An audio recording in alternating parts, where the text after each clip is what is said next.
I'm Jane Ann with Bassett. Choosing the right leather is a little bit more than finding the right shade of brown. There are lots of different types of leather, and they vary not only by color but also by their characteristics. So, here's a crash course in leather upholstery. Leather is the hide of the cow that is treated and dyed to make it exceptionally durable, comfortable, and beautiful. When it comes to furniture, leather creates luxurious upholstery that develops charm and character and becomes softer and more comfortable the more you use it. This is a complete leather hide. Pretty big, isn't it? Even with its size, it still takes about 5 hides to upholster one sofa.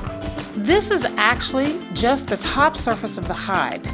Leather hides are often split so that each hide can yield 2 or 3 layers of leather.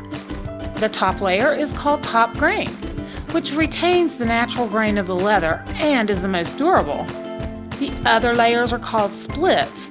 They look like suede and can be embossed with a high pressure to create a texture similar to top grain. While top grain leather may be altered in some way to create a more uniform look, the term full grain leather means this top layer has not been corrected in any way so that it retains all of its original natural texture. Because no 2 hides are alike, and different hides can take the dyes differently, some color and texture variation is normal. For example, at the spine, the hide tends to be smooth. At the flanks, the leather may be more pebbly. At the neck and around the legs, the leather naturally wrinkles. Each of these areas accept dye differently. The natural variation is what really makes a top-notch leather a top-notch leather.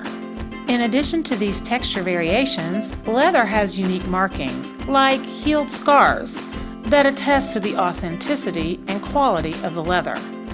Many, but not all of these markings pass the test.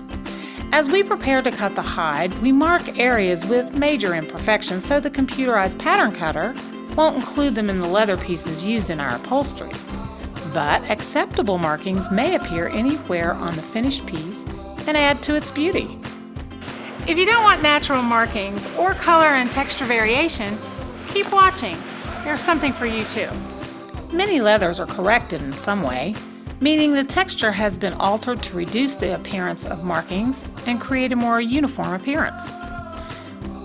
In general, the more correction and processing a leather goes through, the less supple it becomes.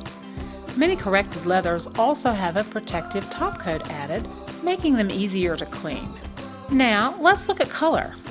Aniline is a semi-transparent dye used to give leather its distinctive color. The aniline dye permeates the entire hide and gives the leather the desired color, whether it's brown or black, or colors such as tan, red, and blue. When a leather is described as semi-aniline, additional pigments are added to mask imperfections in the hide and even out the color.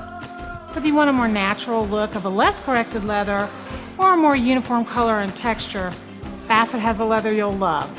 Just visit any store and feel for yourself.